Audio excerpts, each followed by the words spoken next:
एक बार ऐसे ही रात्रि में एक महिला कुएं पर आत्महत्या करने जा रही थी। ज्योतिराव जी ने खुद करते हैं तो वकील ने कहा हाँ। उन्होंने दूसरा सवाल किया कि जो आपके घर के कपड़े हैं वो घर में ही धुलते हैं या बाहर धुलते हैं, तो उन्होंने कहा कि घर में धुलते हैं। फिर उन्होंने दूसरा ब्राह्मणों ने केस फाइल किया था। उस कोर्ट का जज साथियों ब्राह्मण था।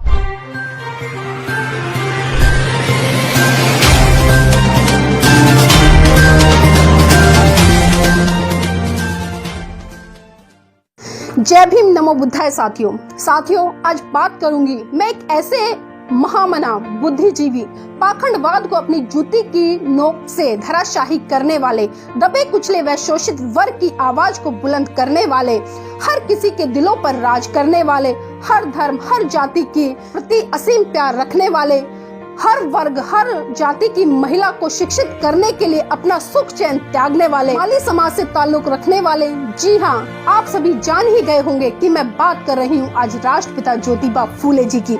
साथियों, जैसा कि आप सभी को अवगत है कि 11 अप्रैल सन 1827 को राष्ट्रपिता ज्योतिबा फूले जी का जन्म हुआ और आज 130वें परिनिर्वाण दिवस पर उनको समस्त देशवासियों की तरफ से आदरांजलि अर्पित करती हूँ और आशा करती हूँ कि हम सभी अपने महान पुरुषों को पढ़ें और अपनी आने वाली पीढ़ी को भी उनके बताए हुए मार्ग पर चलने के लिए प्रेरित करें और उनके साहित्य से जुड़े हुए जितने भी तथ्य हैं उनको पढ़कर अध्ययन कर उनको मनोसात करें और अपनी आने वाली पीढ़ी को भी उससे रूबरू कराएं। साथियों, ऐसे ही कुछ विशेष मुद्दे हैं जिन पर आज मैं चर्चा करूंगी, क्योंकि आज का दिन हमारे जीवन के लिए बहुत ही महत्वपूर्ण दिन है, क्योंकि हमारे बीच में समय समय पर ऐसे महान पुरुष आते रहे हैं जिन्होंने बिल्कुल ही लकीर से हटकर काम किया है। और साथियों, आप सभी जानते हैं कि जब भी कोई महान पुरुष या कोई साधारण व्यक्ति लीक से हटकर काम करता है तो वो इतिहास बनता है।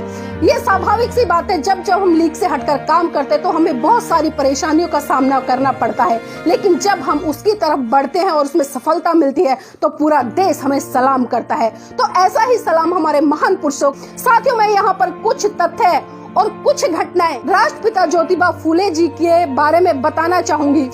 साथियों, उनके जीवन से जुड़ी बहुत सारी घटनाएं हैं और यहाँ पर मैं बात करना चाहूंगी राष्ट्रपिता ज्योतिबा फूले जी ने हर क्षेत्र में काम किया, चाहे वो राजनीतिक हो, धार्मिक हो, सामाजिक हो या अन्य कोई भी क्षेत्र हो। और इसमें पाखंडवाद का मैं जीता जागता एक धार्मिक उदाहरण आप सबके समक्ष प्रस्तुत करना चाहूंगी। साथियों, बात उस समय की है जब राष्ट्रपिता ज्योतिबा फूले पाखंडवाद को उखाड़ने के लिए आंदोलन कर रहे थे। और साथियों, उस समय बहुत सारे संस्कार हमारे ऊपर ऐसे थे जिसको जाने अनजाने में हमें मनाना ही पड़ता था, और उन सभी संस्कारों को ब्राह्मणों द्वारा निर्धारित किया जाता था और जो उसकी दान दक्षिणा आती थी वो भी हमें ब्राह्मणों को ही देनी पड़ती थी। तो ये चीजें राष्ट्रपिता ज्योतिबा फूले जी ने सोची कि मेहनत हमारी, पैसा हमारा, और वो पैसा किसको जा रहा है? वो ब्राह्मण को जा रहा है। साथियों, उनके जीवन की एक सत्य घटना है और वो घटना मैं आप सबके सामने यहाँ पर बताना चाहूंगी।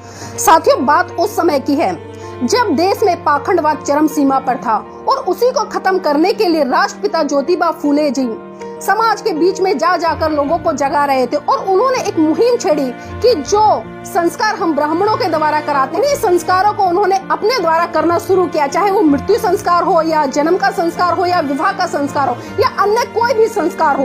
उन्होंने एक मुहिम छेड़ी कि क्यों ना इन संस्कारों को मैं करूं और जो मेरे समाज का पैसा है, जिसको कि ब्राह्मण वर्ग बड़े तबके पर ले जाता है, वो पैसा मेरे समाज का बचेगा। तो इसी चीज को देखते हुए ब्राह्मण आग बबूला हो गए और उन्होंने डिस्ट्रिक्ट कोर्ट में राष्ट्रपिता ज्योतिबा फूले जी पर केस डाल दिया। जिस डिस्ट्रिक्ट कोर्ट में राष्ट्रपिता ज्योतिबा फूले जी के खिलाफ ब्राह्मणों ने केस फाइल किया था, उस कोर्ट का जज साथियों ब्राह्मण और उस जज का नाम था गोविंदराव राणाडे। साथियों, आखिर सोचने वाली बात यह है कि वो केस था क्या? ब्राह्मणों को इस बात से कोई आपत्ति नहीं थी कि राष्ट्रपिता ज्योतिबा फूले जी ब्राह्मणों के द्वारा जो भी संस्कार हो रहे थे वो कराए, लेकिन जो संस्कारों से पैसा ब्राह्मणों को आता था, जो उनका नुकसान होता था, वो पैसा ब्राह्मणों को मिलना चाहिए। साथियों, केस यही था।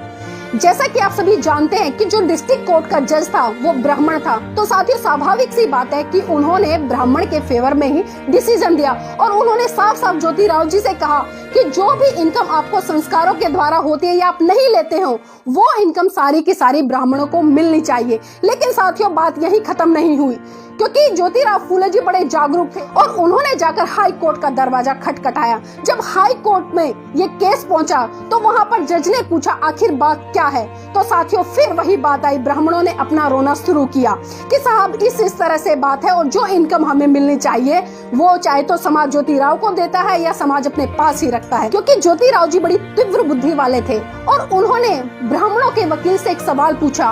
उन्होंने कहा कि साहब क्या आप शेविंग खुद करते हैं? तो वकील ने कहा हाँ। उन्होंने दूसरा सवाल किया कि जो आपके घर के कपड़े हैं वो घर में ही धुलते हैं या बाहर धुलते हैं? तो उन्होंने कहा कि घर में धुलते हैं। फिर उन्होंने दूसरा सवाल किया कि आप एक बात बताइए कि जो शेविंग आप घर पे करते हैं उसका पैसा आप नाई को देते हैं, जो कपड़े आपके घर में धुलते हैं क्या उसका पैसा आप धोबी को देते हैं? तो हाई कोर्ट का जज था, उन्होंने साफ साफ ज्योतिराव फूले जी के फेवर में डिसीजन दिया और कहा कि नो वर्क नो पे। तो साथियों ये थे हमारे बुद्धिजीवी महान पुरुष। और इसी प्रकार साथियों एक बार उनके पिताजी ने जब ज्योतिराव जी से कहा कि ज्योतिराव सावित्री को तो बच्चे होते नहीं हैं, हो सकता है उसमें कोई कमी हो तो तुम दूसरा विवाह कर लो जिससे कि हमारे घर में नन्ना मुन्ना बच्चा आ जाएगा। लेकिन देखिए कितने जागरूक तो उन्होंने अपने पिताजी को कहा कि पिताजी हो सकता है मुझ में कोई कमी हो तो क्यों ना हम सावित्री का दूसरा विवाह करा दे और जब दूसरा विवाह हो जाएगा तो स्वाभाविक सी बात है कि हमारे घर में कोई बच्चा आएगा जिससे कि आप खेल सकते हैं। साथियों ऐसा जवाब तो आज के आधुनिक समाज में भी कोई पुरुष नहीं दे सकता। और सोचिए आज से लगभग 150 वर्ष पूर्व यह जवाब राष्ट्रपिता ज्योतिबा फूले जी ने अपने पिताजी को दिया। उस समय जिस समय उस समाज की स्थिति इतनी दयनीय थी कि वो रूढ़िवादी परंपराओं में फंसा हुआ था, बहुत सारे संस्कारों में फंसा हुआ था और भी न जाने कितनी ऐसी परंपराएं थी जिनमें कि एक बेटा अपने पिता के सामने बोलना भी उचित नहीं समझता था। एक बार ऐसे ही रात्रि में एक महिला कुएं पर आत्महत्या करने जा रही थी। ज्योतिराव जी ने देखा और रोका और उनसे पूछा कि तुम आत्महत्या क्यों कर रही हो? तो उस महिला ने अपनी आप बीती सुनाई। उसने कहा कि मेरे पति इस दुनिया में नहीं रहे हैं, बहुत लंबा समय हो चुका है और मैं गर्भवती हूँ और ये समाज मुझे बिल्कुल भी स्वीकार नहीं करेगा, इसलिए मैं अपने जीवन को खत्म करना चाहती हूँ और इसके अलावा मेरे पास कोई चारा नहीं है। तो ज्योतिराव जी ने उन्हें रोका और अपने घर लेकर गए और सावित्री जी को सौंप दिया और 9 महीने तक उस महिला को अपने घर में रख और 9 महीने बाद उस महिला की प्रसूति हुई और उसको एक लड़का हुआ जिसका नाम यशवंत रखा। जैसा कि आप सभी जानते हैं कि परम पूज्य बाबा साहब के बेटे का नाम भी यशवंत था। इस घटना से प्रभावित होकर साथियों ज्योतिराव जी ने विधवा पुनर्विवाह के लिए तेज आंदोलन चलाए और उन आंदोलनों में बहुत हद तक सफल भी रहे। जैसा कि आप सभी जानते हैं कि उस समय बाल विवाह का प्रचलन बहुत बड़े पैमाने पर था। और साथियों जैसे कि मैंने अभी बात की थी एक जज की जिनका नाम था राणा डे। साथियों मैं आपको बता दूं जब उनकी शादी हुई उनकी उम्र 33 साल थी और जो उनकी जीवन संगनी थी उसकी उम्र मात्र 9 वर्ष की थी। तो आप तुलना करके देखिए कि एक व्यक्ति 33 साल का और वहीं पर एक लड़की 9 साल की, तो साथियों बहुत बड़ा गैप हो जाता है। इसी कारण उनकी मृत्यु बहुत पहले हो जाती थी और अधिकतर महिलाएं ऐसी होती थी जब वो जवान होती थी तो उनके पति इस दुनिया से चले गए होते थे। तो आप सोच सकते हैं साथियों कि उस समय उन महिलाओं को किन किन परिस्थितियों का सामना करना पड़ता होगा। और इन्हीं परिस्थितियों को देखते हुए ज्योतिराव फूले जी ने संघर्ष किया। समाज की इस समस्या को देखते हुए ज्योतिराव जी ने बाल विवाह के खिलाफ आंदोलन चलाए और अंग्रेजों से कानून भी बनवाए। और इतना ही नहीं साथियों उन्होंने अपने जीवन में लगातार संघर्ष किया। संघर्ष के माध्यम से उनके घर में जो बच्चा पैदा हुआ था जिसका नाम यशवंत रखा था, क्योंकि ऐसे बच्चों को ये समाज स्वीकारता नहीं था और न जाने ऐसे हजारों बच्चों को समाज में प्रताड़ित किया जाता था। और उसी के मद्देनजर ज्योतिराव जी ने कई अनाथालय भी खुलवाए और उन्होंने शिक्षा के स्तर में बहुत बड़ा काम किया। जैसे दोनों पति पत्नी ने मिलकर कई स्कूलों की स्थापना भी की। तो साथियों ऐसे थे हमारे महान पुरुष। मैं सत नमन करती हूँ अपने महान पुरुषों को और आपसे विदा लूंगी। जय भीम, नमो बुद्धाय। अपना चैनल, आपका चैनल, समाज का चैनल, देश का चैनल NB News 24/7 को आप लाइक करें, सब्सक्राइब करें और ज्यादा से ज्यादा इसकी वीडियो को शेयर करें ताकि हर खबर को मैं आप तक आसानी से पहुंचा सकूं।